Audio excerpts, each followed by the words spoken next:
Ada yang tidak hadir hari ini? Hadir semua ya. Baiklah, sebelum kita lanjut ke materi selanjutnya, ada yang masih mengingat materi pembelajaran sebelumnya?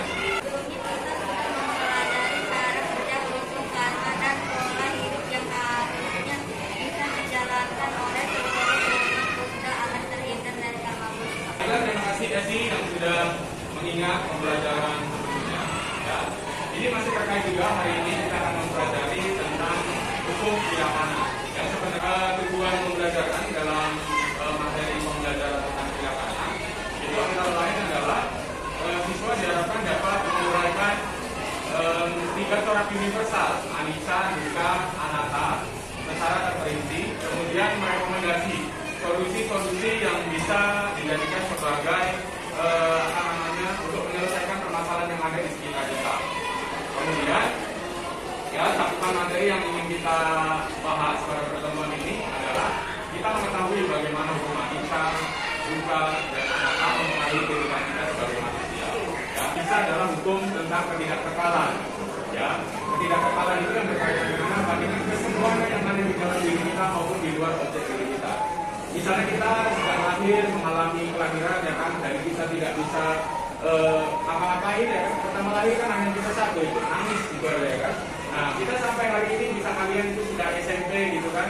Artinya kecakapan itu kan berkembang terus. Sampai nanti kalian itu juga bisa semua, ya kan, bahkan sampai kalian bisa meninggal dunia. Itu semua diatur dalam hukum anicca, ya. Kemudian yang kedua adalah dukkha atau ketidakpuasan, atau kalau orang awam bilang itu tentang penderitaan, ya kan. Jadi seperti apa saja yang kita alami dalam kehidupan sehari-hari, itu seperti halnya kita itu mengalami yang namanya sakit, ya kan, bisa demam, kemudian batuk dan lain sebagainya. Itu terakhir itu tentang anatta, ya. Anatta itu adalah intinya, maknanya adalah tanpa inti, tanpa diri yang besar. Misalnya kita sebagai manusia ini. Kita sebagai manusia itu karena terdiri dari dua unsur, jasmani dan rohani. Dan ketika nanti kita misalnya sudah meninggal, ya, kita sudah meninggal, itu jasmani dan rohani itu kan akan berpisah. Saja materi singkat atau pengantar dari saya. Mungkin ada yang mau ditanyakan?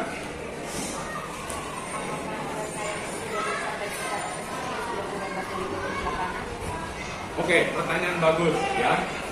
Ini kaitannya dengan kalau misalnya kita sebagai manusia saja lah, saya tahu ya. Kalau sudah menjadi manusia Arya Punggala atau mencapai tingkatan kesucian, ya, tetapi masih mempunyai sisa kehidupan, itu masih bisa diikuti dengan hukum pidana. Jadi intinya, ketika si manusia Arya Punggala atau yang sudah mencapai tingkat kesucian itu masih hidup, masih ada di 31 tahun kehidupan, itu masih diikuti atau masih mengalami hukum anicca, dukkha, dan anatta. Jadi sekarang saya berbagi 3 kelompok saja. Nah, biar gampang dan tertib. Jadi kelompok 1 3 orang lah ya, 3 orang. Terus kelompok 2 4 orang. Kelompok 3 4 orang. Ya. Nah, itu adalah kelompoknya. Kemudian apa tugas kalian sebagai kelompok? Nanti di kesempatan kali ini kita akan diskusi tentang makna lirik lagu.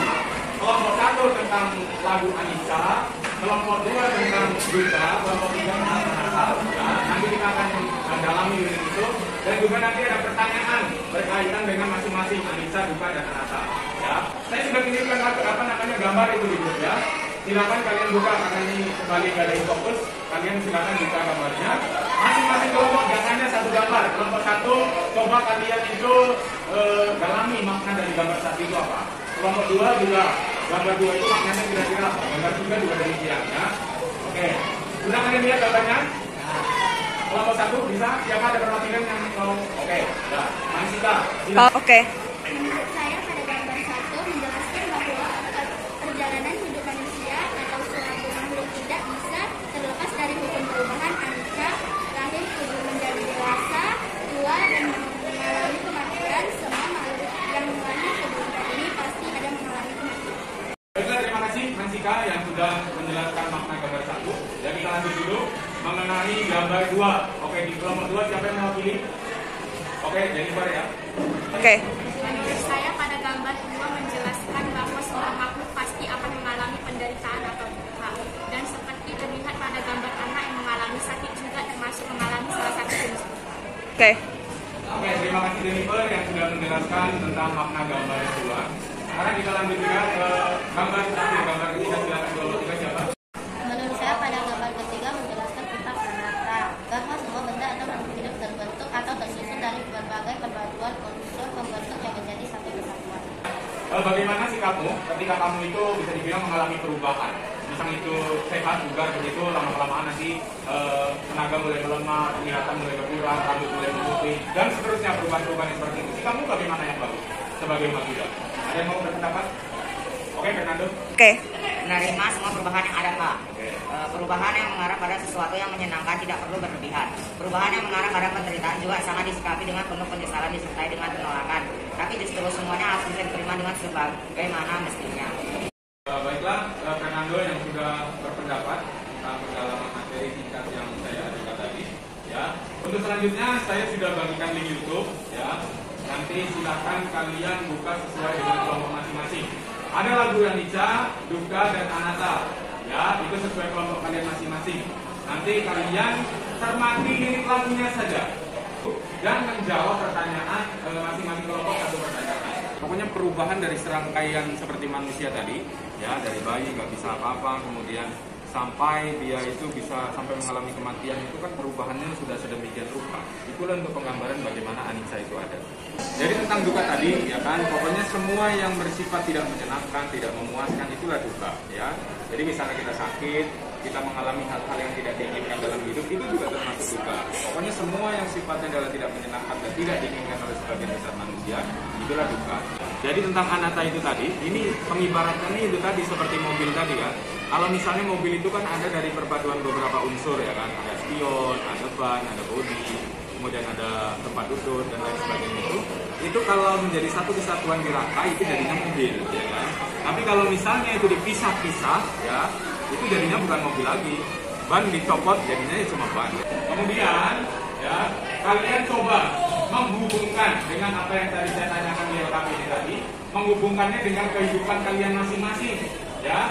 Bagaimana di kehidupan kalian, atau kalian mencermati kehidupan yang ada di sekitar kamu, yang kamu alami dalam kehidupan sehari-hari.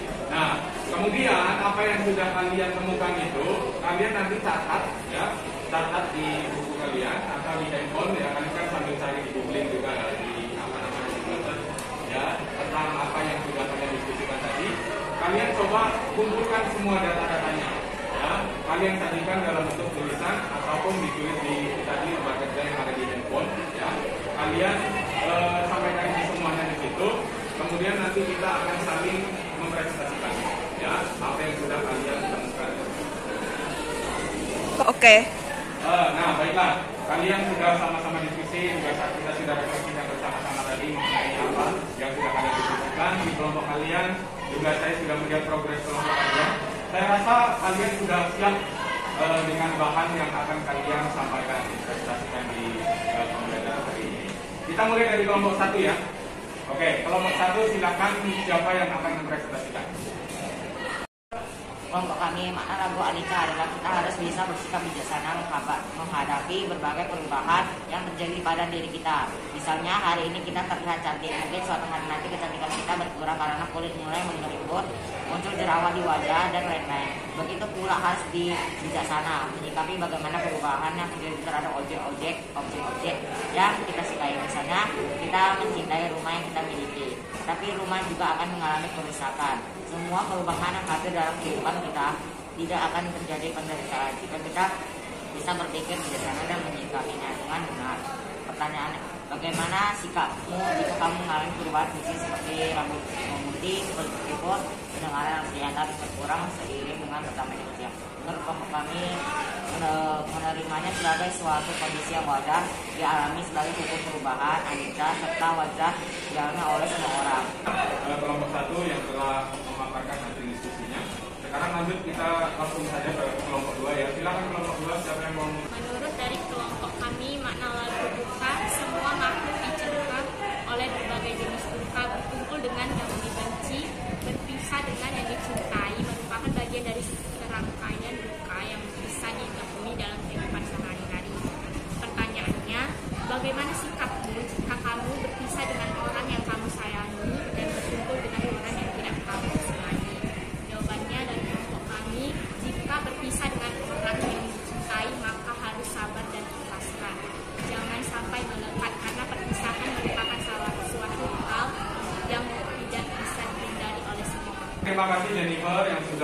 mewakili kelompok 2 untuk mempresentasikan hasil diskusinya. Sekarang kita lanjut ke kelompok 3. Silakan kelompok 3. Mana Labu Anata. Mana dari Labu Anata menjelaskan bahwa tiada sesuatu kesatuan benda yang disebut diri dan bersifat lokal. Seperti halnya manusia disebut sebagai manusia karena terdiri dari batin dan jasmani. Yang suatu saat nanti pasti akan berpisah atau meninggal. Tidak lokal. Dan ketika hal itu terjadi maka objek tersebut tidak lagi disebut sebagai manusia tetapi mayat atau jenazah. Begitu pula dengan makhluk lainnya atau benda lainnya. Pertanyaan, bagaimana sikapmu jika melihat orang yang cacat fisik atau tidak bisa berjalan? Jawaban, merasa empati dan dengan sifat belas kasih di dalam diri, keinginan untuk membantu apapun bentuknya untuk meringankan beban hidup yang dimiliki oleh orang lain. Jadi yang dapat saya simpulkan mengenai pembelajaran kita hari ini sekaligus juga memecah masalah tentunya dari apa yang kita diskusikan pada hari ini berkaitan dengan Anita bukan Anita. Nah, kaitannya dengan kita sebagai manusia yang juga masih hidup di 31 alam kehidupan, kita meyakini bahwasanya dalam Buddha itu kan selama kita belum terbebaskan atau mencapai nibbana, kita pasti belum terbebaskan juga dengan hukum tilakana. Jadi dalam keseharian, dalam praktek hidup kita sehari-hari, pasti kita juga akan mengalami yang namanya perubahan, duka, kemudian berpisah dengan orang yang kita cintai. Kemudian juga nanti pada waktu yang belum kita ketahui, kita juga pasti akan berpisah dengan jasmani dan rohani kita juga selama-lamanya akan berpisah atau meninggal dunia. Nah, kita sebagai umat Buddha yang mengetahui hal demikian adalah sebagai hukum kebenaran yang berlaku di mana saja, kapan saja, terhadap siapa saja, tidak terkecuali diri kita masing-masing. Kita harusnya itu bisa menyikapi itu dengan bijaksana, ya. Jadi kuncinya adalah kita mau menerima apapun yang terjadi, perubahan apapun yang terjadi di dalam hidup kita atau di sekeliling kita. Ya, mungkin itu yang jadi kesimpulan pada pembelajaran hari ini. Jadi itu saja yang dapat kita pelajari pada hari ini tentang hukum tilakana. Sebelum pembelajaran kita hari ini, ada yang mau atau ini mengungkapkan pengalaman pembelajaran pada hari ini yang kira-kira bisa diterapkan dalam kehidupan sehari-hari. Oke, Larissa? Oke. Kita sebagai manusia yang mengalami kelahiran sebagai manusia pasti akan mengalami berbagai jenis perubahan, mulai dari bayi yang tidak bisa melakukan apa-apa, bisa merangkak, berjalan, berlari, tumbuh, dan berkembang sesuai perkembangan usianya hingga tutup usia atau meninggal. Semua proses tersebut adalah salah satu bentuk cara kerja hukum tilakana yang pastinya juga dialami oleh semua makhluk. Jadi, kita sebagai manusia tidak perlu takut atau khawatir dengan segala perubahan yang kita alami dalam serangkaian perjalanan hidup. Terima kasih ya Kak Alisa yang sudah menyimpulkan atau mengungkapkan pengalaman pembelajaran pada hari ini. Ya, terima kasih juga saya sampaikan kepada semua siswa ya, yang tentunya sudah aktif dalam diskusi, kemudian bisa mempresentasikan dengan baik apa yang saya sampaikan pada hari ini. Kemudian pada pertemuan selanjutnya ya, kita sama-sama akan mempelajari tentang, ada yang tahu materi selanjutnya? Kita materi selanjutnya akan mempelajari tentang Satari Arya Sasani atau 4 kebenaran mulia ya. Tentang apa itu ya kita akan pelajari di depan ya. Jadi itu saja yang dapat Bapak sampaikan pada pembelajaran hari ini. Apabila ada kata yang kurang berkenan, saya mohon maaf dan semoga pembelajaran hari ini dapat bermanfaat, dapat kita